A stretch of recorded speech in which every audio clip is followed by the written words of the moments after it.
Hello everyone, it's Sky here. Today I'm going to be teaching you all about different movement in Gundam Versus. I hope you already watched my Gundam Versus for beginner video because a lot of the fundamental and terminology from there will be needed here. If you haven't watched it, I suggest go watch that first, then come back here later. You are good to go? Let's continue. Combining boost dashing and boosting up and let go. Okay, so big part of this tutorial going to be about combining different movement together to get all the benefit each movement can provide. The first one we are going to be talking about is inputting boost dash, then hold boost up, then let go. You will be getting a long hop motion. This motion is commonly used when player needed to cover a lot of distance and wanted to spend as little boost as possible doing so. Because while you're in the falling motion, you are still moving, but no boost is consumed.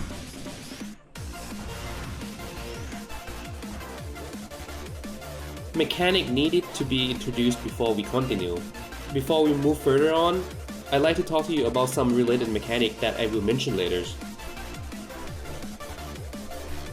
How dodging really works. There is two main reasons you are able to dodge the enemy attack successfully. 1. You remove the tracking of the attack. 2. You outrun the enemy attack tracking correction. Keep these two reasons in mind to analyze why you are able to dodge something or get hit by something in the future. Boost recovering frame. Quick small reminder that the lower boost you have left when you land it, the longer it takes before you are able to move again. Off ankle and Vernier. Vernier is what we call an action that keeps the unit stationary in the air. When you shoot your main while looking away from the enemy, you'll also do a back turn Vernier. We call this off ankle. When using most Vernier-less attack, your unit will just continue falling on its momentum. However, if your unit is not facing the enemy target enough, your unit will perform a muscle correction to face the enemy before it fires. Vernier most of the time is an undesirable feature because it causes boost and it makes your stationary, which open you up for enemy attack. Okay, let's transfer into some of the more advanced movement. Swerve. If you don't want to do a back turn shot, you can use something we call a swerve. While holding on to your boost, you can rotate your unit angle around before you shoot to prevent it from happening using the analog control. Melee into shoot. Another common way to make sure you bypass the Vernier back turn is to input melee first, then step, then shoot. The melee correct your angle for you, so after you step and shoot, you will be in Vernier-less motion. Swerve. Swerve is a half moon light motion in boost dash, or you can look at it as an L as well. You can perform this by holding your boost dash and use the analog control to control the motion. Swerve is a very effective way to dodge low, mid-tracking projectile from mid or far distance. The closer you move to the enemy, the less useful Swerve is. There's two primary types of Swerve, an aggressive one going forward and more neutral defensive one going backward. I'm going to explain to you why it's works. You are deliberately going forward or backward for a little to allow the enemy projectile to fully track onto you. Then you make a quick sharp turn, so those projectiles that now nearly become aligned with your previous movement don't have enough time to correct itself to your new position. This is really similar to you boost dashing in a straight line and then make a quick out turn with another boost dash. The reason that Swerve is used more and not the two boost dash is because Swerve take less boost to perform, but it basically is the same thing. An additional benefit for using this motion is that it also corrects your unit facing angle to prevent you from having another out of angle shot. Dive. This one is a big one. Dive pretty much is a downward boost dash that you cannot hold on to. It have a really similar property with boost dashing, but a direction restriction like step. I'm going to explain to you different way that you can use dive. Most basic usage is of course to get you to the ground fast to recover your boost. But doing it randomly alone is not very safe or optimal. There's a couple of good rule of thumb that you need to keep in mind. Dive and height. The topic say dive and height, but This theory actually applies to all movement. If you are lower to the ground, it is harder for the enemy to guess when you are going to land, and since we are close to the ground, it takes less time to land and recover our boost, then start next set of movement with full boost. If you are high off the ground, you have gained extra evasion because not only you can move around, you can also move up and down. Projectile have harder time to track your unit when it have to track both your height and your position. Of course, the weakness to staying up in air is that you have to land eventually, then your landing becomes easier to read and you are open to enemy punish. So let's add dive into this. If you dive really low to the ground, you will be getting a little bit faster recovery time. However, this will require more boost as well since you are adding dive. With this kind of movement, you will have to be sure that you are safe to dive because you are not getting extra evasion from dive since there is no space to go down. This kind of movement is more about finding opening to sneak land to recover the boost, and it's a great way to chase or to close gap between you and the enemy. Now, if you have height when you dive, two things happens. One, you can get two shots out. One when you are in the air, and the second one before you landed. If you are too close to the ground, you will bypass your second shot because you will hit the ground before your second shot animation started. Vernier shots are good to use in this setup since it will not stop your falling motion. Second, your evasion increase. Because there is space for you to move down, you can now get a ducking effect from diving. The problem lies of course when you landed.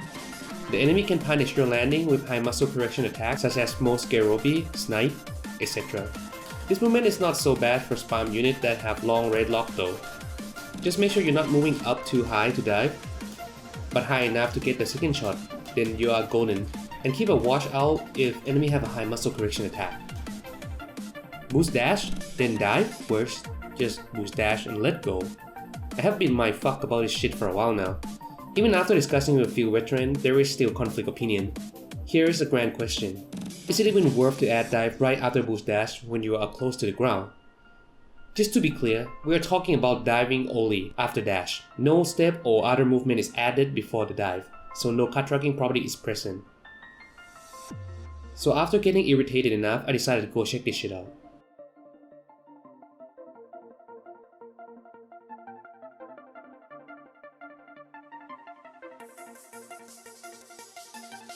Well, so as you can see, if you added the dive, you are getting a few frames faster recovery time, with an additional boost being used to dive. In this example, of course, I landed both in blue, so keep in mind if the dive pushes you into lower color boost, it might be better just to land it normally after dash. But what do you guys think? Is it even worth to dive with a few extra frames faster? Let me know in the comment down below. Random fun fact though, you cannot dive directly after you boost dash, but if you add shoot to it, you can immediately dive after. What the fuck? Next. Combining dive with other movement. There is several weaknesses in using dive. You can negate or lower the risk by combining it with other movement. But first, let's talk about dive weakness. Dive is a straight down boost dash, which means, essentially, it possesses no cut tracking, and to make the matter worse, it's a straight downward motion. So that's really easy for projectile from above to track. And third, if you choose to use this to land, you will need to keep in mind that while you're recovering your boost, you are open to enemy punish. With that being said, you will only want to use dive by itself when you feel very safe to do so, such as if you are far away from the enemy or no one is aiming at you. So, in order to make dive more safe and usable in more situations, we'll just add other movement to it. Step into dive and melee step into dive. Input step before you dive will add a cut tracking property to the motion. Dive also inherit momentum from your last movement into it. So with this, you will get a diagonal downward movement toward the direction you choose to step in. This is great to use in mid to far range and extremely useful to use against an incoming melee when at height, because you will cut the melee tracking and usually the dive will land you under the enemy, which make him or her not be able to re-melee you easily. This motion, however, is not very useful against the opponent that aggressively closing the neutral gap and shooting at you. Vernier into dive. Using Vernier action, such as back turn shot, or more spatial shot to hold yourself in air. Then dive will give you a higher chance in successfully ducking a shot that is coming up all straight at you, because the projectile won't have enough time to relocate itself, as it is already spent most of the tracking time toward your last Vernier location. Keep in mind, if the enemy is shooting from above your location, there is a chance that they still might hit you anyway. Spatial movement into dive. Some action in the game contain a movement animation. If you dive straight from this, your dive will inherit the momentum. This can range from recoil animation of some attack to spatial melee. Try experiment with your unit to see what works. Next, I'm going to be talking about Fuwa. Fuwa is a small hop you get from inputting boost and let go. There is two main uses to it. First, it's a very good form of movement to use to dodge a weaker tracking projectile, especially those that have weak vertical tracking, or for player to stay afloat if landing currently is too dangerous. The main reason you would choose to use this movement over the other is mainly because it costs the least boost consumption. Second, you can use it after step to bypass the stall step half at the end of it. We call this motion step Fuwa. In Gundam Versus, the situation for Fuwa is lower due to the overall boost upgrade across the board, so most players will use dive over Fuwa in neutral play. However, it is still great to apply, and keep in mind that this movement is still available if the situation calls. Melee, step, Fuwa, shoot. There is some Fuwa combination that might still be commonly used, and one of them is melee, step, Fuwa, shoot. Remember the melee, step, shoot motion we talked about earlier? Adding Fuwa to it before you shoot now give you a nice long smooth motion compared to just step and shoot. This is most likely will still be used the most with the unit that have machine gun. Okay, next I'm going to be talking about something more technical and mechanical, so pay attention. Ground break cancel. Ground break cancel can usually be used among running units. Some action will cause you to refill boost when the animation is finished while grounded. In this case, we're using ECAX transformation as an example. It also will override the usual boost recovery condition. So depending on how fast the animation is, this can be faster than just to stop running in low boost state such as break or overheat to recover your boost. Rainbow break cancel. Rainbow break cancel is really similar to break cancel. Some action in the game that include a drop animation to the ground also will bypass the boost recovery punishment and will refill your boost as soon as the animation finished. More on top of that, if you are adding a step cancel, your boost will be refilled at the end of the step. It is very common for players to add the unit main for extra protection while waiting for step to finish. A note that you have to keep in mind is that if you choose to step, you will not be able to do this while going to overheat.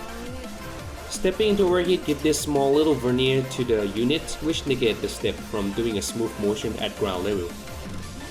Which unit have ground break or rainbow cancel?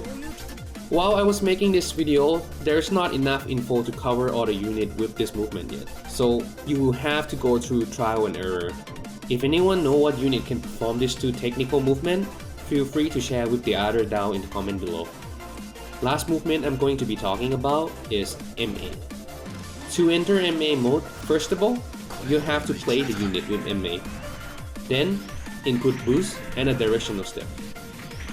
Once you enter an MA mode, you can hold on to boost or directional input to maintain the MA mode.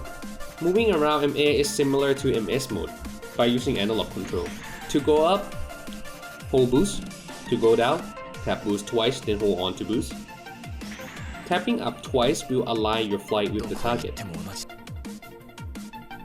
MA into MA into MA. This is a small technique used by some. The distance you move while transforming into MA is quite big comparing to how much boost is consumed, which is why you are seeing some players spamming MA into MA, and depend on the unit. Some unit MA mode is quite small, so in going into the MA mode, it will also smaller your hitbox. Okay, that's pretty much all the movement that I can think of. It don't really matter too much what kind of other movement there is. As you can see, once you have the knowledge of the core movement, most other advanced ones are just a mixture of other core movement anyways. Going forward, I'm sure you guys are going to ask me, how do you get better at knowing when to use what movement? And how do you know if you did it right? These are the two common questions I got a lot from you guys. So, apart from basing it off my explanation, I suggest you find a role model, someone you want to be like. This can be from YouTube video you saw, streamer you love, etc. Use them as an example and compare your replay to their replay. Pay attention to what kind of movement they choose to do at what situation. Take note and apply.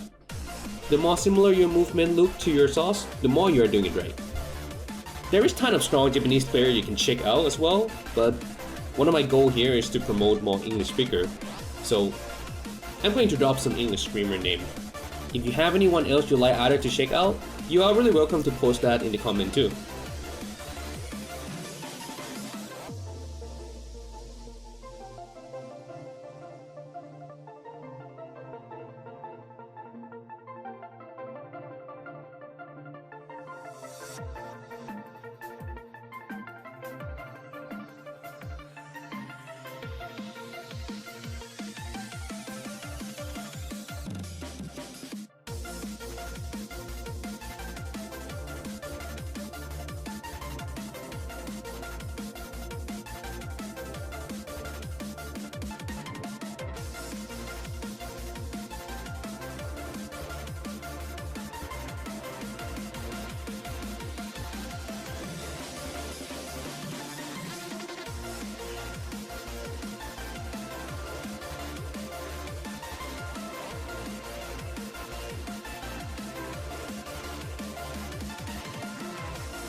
I think that's it for the video guys. Hope this helped as always.